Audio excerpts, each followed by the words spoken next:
Hi, Tim Bigham for Delta Derivatives, Option Hedges and Edges. Taking a look at a market that is finally seeing a little bit downside here. Is one of my favorite country alt rock bands, Baby G and the Finey Heinies, said in their song, things got a little out of control. And I think they got a little out of control to the upside here. I think the Chinese tariff tirade we're seeing that's taking the market lower, really an excuse to start selling here. Certainly oil prices have come down. We saw that previous big kind of contango where everyone was storing oil. I mean, the VLCCs were lined up like a parking lot out there. Once it went into backwardation, you saw all this oil come back on the market as well. So I think oil will be capped to the upside here. Plus, we're entering a seasonally, July, August, two of the worst performing months historically. So I like selling out of the money call spreads here. Really not looking for a pullback of any magnitude, just for the rally to kind of peter out here around these levels. So using the SPY,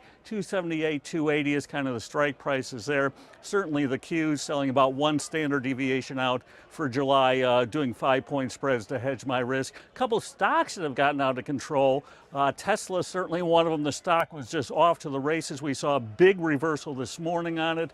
IQ, another one that's just been up 170% in less than 2 months. So both of these stocks, the IV is elevated here. So using those rich option premiums again to sell out of the money call spreads, that's kind of my favorite trade structure here over the next couple months.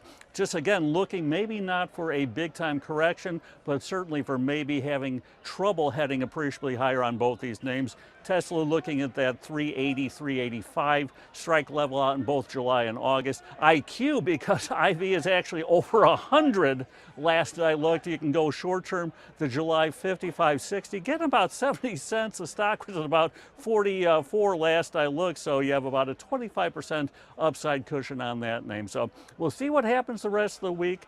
We certainly have some news coming out on the Chinese front and more of the tariff news, so we'll see what ultimately comes of it. But for at least now, I think the market probably has seen its best days for the next couple months. So until next time, as always, here's to good trading. Take care.